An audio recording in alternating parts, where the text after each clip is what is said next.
Saudi আরবে এক আদালত হয়েছে। আদালতে দুই ভাই ঝগড়া করছে। এক ভাই বলছে মাকে আমি রাখবো, আরেক ভাই বলছে না মাকে আমি রাখবো। দোনো ভাই ঝগড়া করছে মাকে ঘরে রাখার জন্য।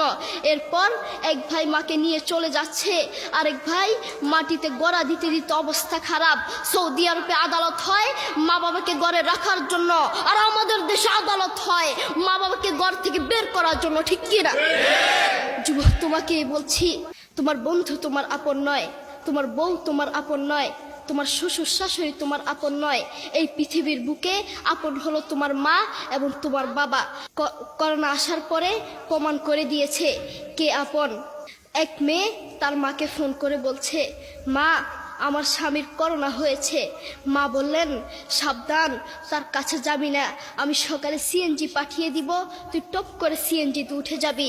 এটার নাম দুনিয়া, এটার নাম দুনিয়া। করোনা হওয়ার পরে বন্ধুর কাছে যায় নাই, করোনা হওয়ার পরে শ্বশুর শাশুড়ির কাছে যায় নাই, করোনা হওয়ার পরে স্বামী স্ত্রীর কাছে যায় নাই, কিন্তু করোনা হওয়ার পরে এখনো ইতিহাস আছে মা তার ছেলেকে গিয়ে চুমু খেয়েছে। করোনা হওয়ার পরে এখনো ইতিহাস আছে বাবা তার ছেলেকে কাঁধে নিয়ে হাসপাতালে গিয়েছে, ঠিক কিনা? যুবক, তুমি তোমার মাকে কিচ্ছু মনে করছো না। তোমার মাকে তুমি ঘর থেকে বের করছো। ছেলে বিদেশ থেকে এসেছে, এসে শ্বশুর বাড়িতে গিয়েছে, তারা তাকে উল্টাপাল্টা বুঝিয়েছে। এখন বাড়িতে এসে সে বলছে, মা তুমি আমার টাকায় খাও, আমার ঘরে থাকো, আবার আমার বউকে পিটাও। এই কথা শোনার পরে কি কোনো মার কলিজা আছে? মা বাথরুমে গিয়ে আধা ঘন্টা কাঁদতে লাগলেন। কেঁদে অজু করে নামাজে দাঁড়ালেন। নামাজ পড়ে আল্লাহর কাছে বলতে লাগলেন, আল্লাহ তুমি আমার মার উপর রাগ করিও না, আমার ছেলের উপর রাগ করিও না, ও ভুল করেছে, তুমি আমার ছেলের উপর রাগ করিও না, আমি আমার ছেলেকে বুঝাবো। এরপর মা গিয়ে ছেলেকে বুঝাচ্ছেন, বলছেন বাবা তুমি আমাকে বের করে দিবা, সমস্যা নেই, তুমি আমাকে বের করে দিও, কিন্তু আমার একটা স্বপ্ন আছে। ছেলে বললেন কি স্বপ্ন বলেন? মা বললেন তুমি বাজারে গিয়ে একটা পাকা আম নিয়ে আসবা, এসে তোমার বুকের উপরে রাখবা, সকালে উঠে ওটা আমি খাবো। এরপর ছেলে বললেন আচ্ছা ঠিক আছে। ছেলে বাজারে গিয়ে একটা পাকা আম নিয়ে আসলো, এসে বুকের উপরে রাখলো। 5 মিনিট না যেতেই সেই আম পিঠের নিচে পড়ে চ্যাপ্টা হয়ে গিয়েছে। এরপর ছেলে মাকে বললেন, মা তুমি কি সকাল উঠে আমটা খাবে?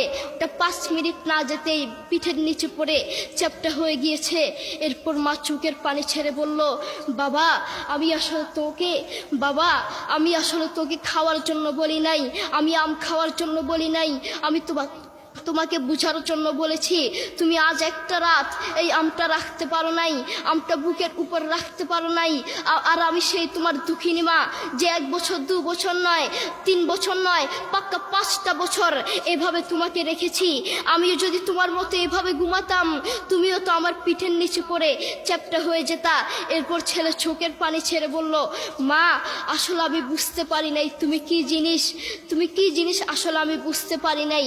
সৌদি আরবে এক আদালত হয়েছে। আদালতে দুই ভাই ঝগড়া করছে। এক ভাই বলছে মাকে আমি রাখবো, আরেক ভাই বলছে না মাকে আমি রাখবো। দোনো ভাই ঝগড়া করছে মাকে ঘরে রাখার জন্য। এরপর এক ভাই মাকে নিয়ে চলে যাচ্ছে, আরেক ভাই মাটিতে গড়া দিতে দিতে অবস্থা খারাপ। সৌদি আরবে আদালত হয় মা বাবাকে ঘরে রাখার জন্য, আর আমাদের দেশে আদালত হয় মা বাবাকে ঘর থেকে বের করার জন্য, ঠিক কিনা? যুবক, তোমাকে বলছি, তুমি তোমার মাকে বের করছো, তুমি তোমার মাকে বৃদ্ধাশ্রমে পাঠাচ্ছ, তুমি তোমার মাকে হত্যা করছ, তুমি তোমার মাকে জবাই করছ। তোমার মতো নাফরমান এই বাংলার জমিনে আরেকটাও হতে পারে না, ঠিক কিনা? যুবক, তোমাকে বলছি, তুমি জানো তোমার মা কি জিনিস? তুমি ছোট ছিলে তো বুঝতা না। যেই মা তোমার জন্য সারাটা জীবন কষ্ট করেছেন, মাথার গাম পায়ে ফেলেছেন, সেই মাকে তুমি ঘর থেকে বের করে দিয়েছ, সেই মাকে তুমি বৃদ্ধাশ্রমে পাঠাচ্ছ। তুমি জানো তোমার মা কি জিনিস? তুমি খোঁজ নিয়ে দেখো, তোমার মা কিছু খেতে লাগলে তোমাকে ছাড়া খেত না, তোমাকে ছাড়া খেত না, অল্প একটু খেত আর সব তোমার জন্য রেখে দিত। আর তোমার বাপ হোটেলে গিয়ে শুধু অল্প একটু ডাল ভাত খেত আর তোমার জন্য সব রেখে দিত।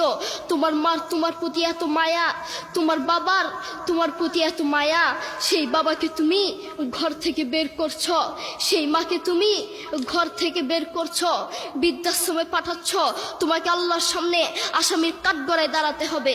আল্লাহ তাআলা আমাদের সবাইকে বুঝার তৌফিক দান করুন।